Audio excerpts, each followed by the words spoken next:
Ang simbahan ang kumakalinga sa atin kapag tayo ay natatakot.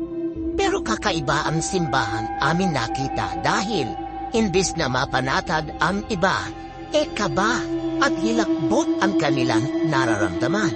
Bakit nga ba kinatatakutan itong lugar pa naman na banal?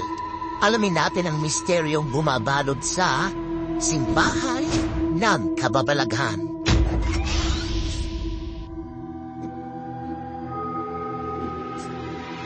Mahigit 100 taon nang nakatayo ang kapilyan ito sa Barangay Balayong, Malolos, Bulacan.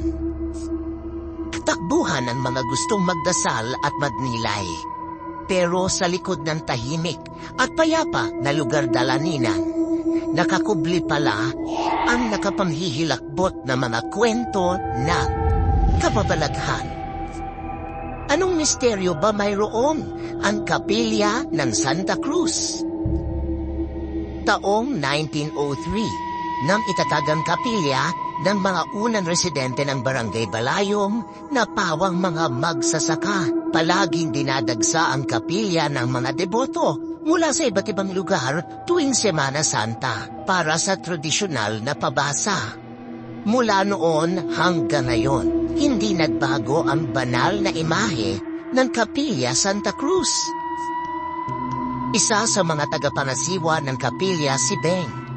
Mahigit 30 taon na siyang deboto ng simbahang ito.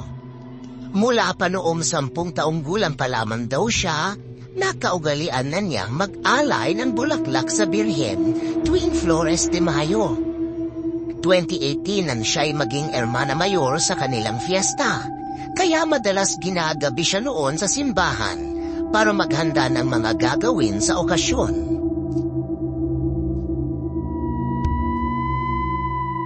Minsan daw habang nagkakabit siya ng kurtina, bigla na lang nakaramdam ng panlalamig si Beng.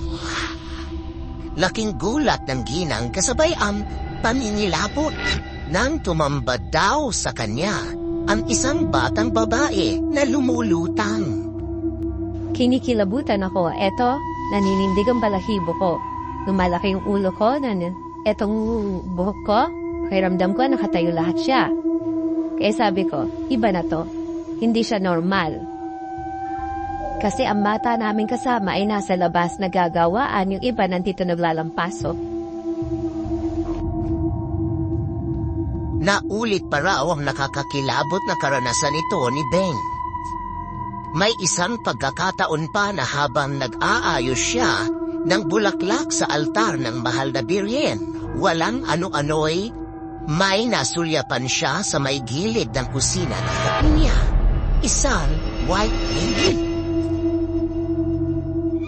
Kasi lumalaki yung ulo ko nung oras na yon. Sabi ko, ay, ayoko nakakatutingnan. Mahaba ang buhok niya, maputi yung damit niya, as in nakalutang siya. Gusto mong tumakbong mahihimatay ka na hindi ka makakaalis doon sa pinalalagay mo. Kasi yung ganito, Iba yung pakiramdam mo na talagang maninindig yung balahibo mo.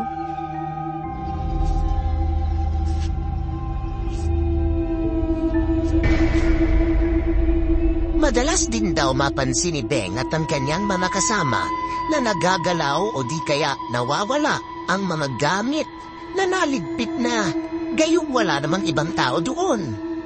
Ibang gamit na linipat, halimbawa inanap namin, wala doon hindi makita. Na doon naman sa kabila, napupunta rin sa kabila. Minsan talagang hindi po namin makita.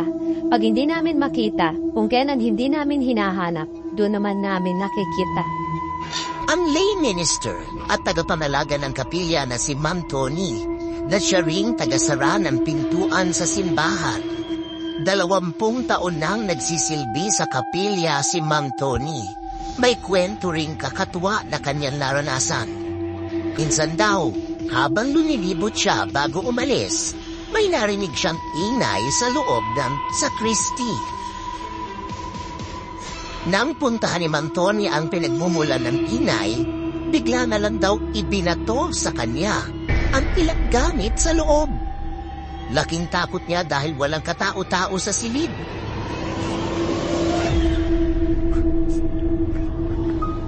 May kakaibang karanasan din si Dre, miyembro ng isang samahan ng simbahan.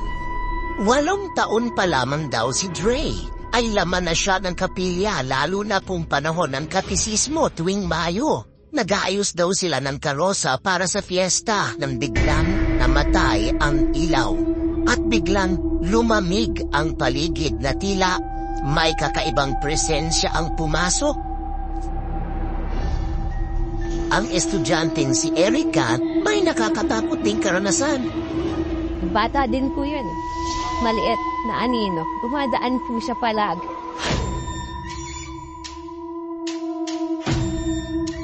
Kwento pa ng mga taga-barangay Balayong kahit daw sa paligid ng kapilya ng Santa Cruz, may mga nagpapakita rin mga nilalang na nakakapanghilakbot. May nagpapakita raw na faring pugot ang ulo. Kaya ang ilang residente doon takot nang dumaan pag 10 oras na ng gabi. Paanong nangyari na ang isang banal na lugar na tulad ng isang simbahan ay maaari palang pamugaran ng mga kaluluwang ligaw na hindi makarating sa kanilang paroroonan? Habang kumukuha ng video sa kapilyan ito, ay nagpakita sa isa sa aming kasama ang isa daw nilalang. Ano naman ang nilalang na ito? Bakit sila nagpapakita at nagpaparamdam sa simbahan?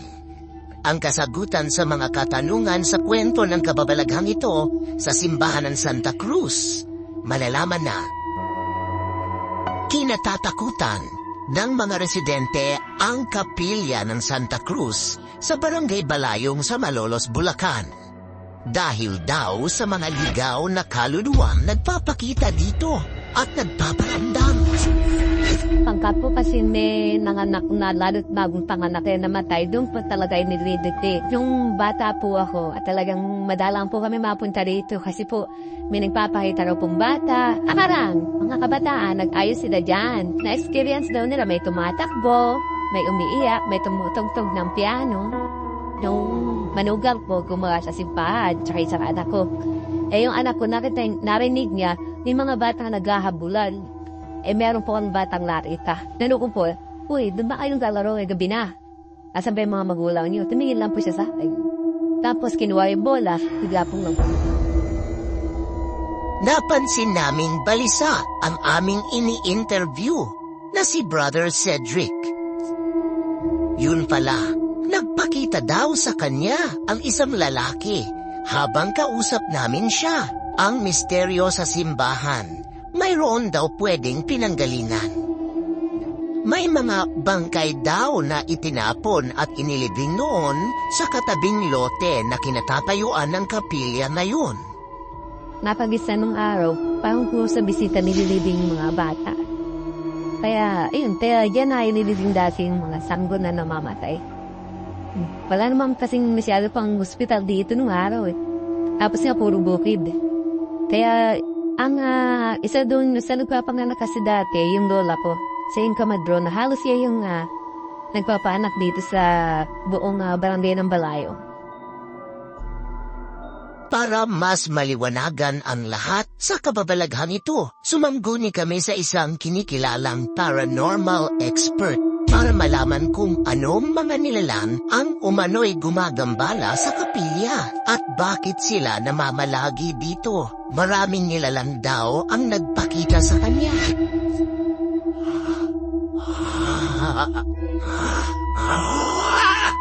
Bakit alam meron kayo?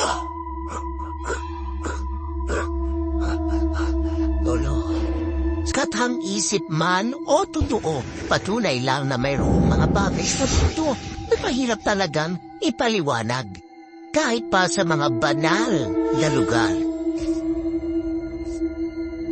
Pero umaasa ang mga residente dito na sa kanilang patuloy na pagdarasal at patuloy na pananampalataya. Ang mga kaluluwang ligaw at hindi makatawid sa kabilang buhay ay makakahanap sa wakas ng katahimikan at katarungan. Sa ngalan ng Ama, Anak at Espiritu Santo.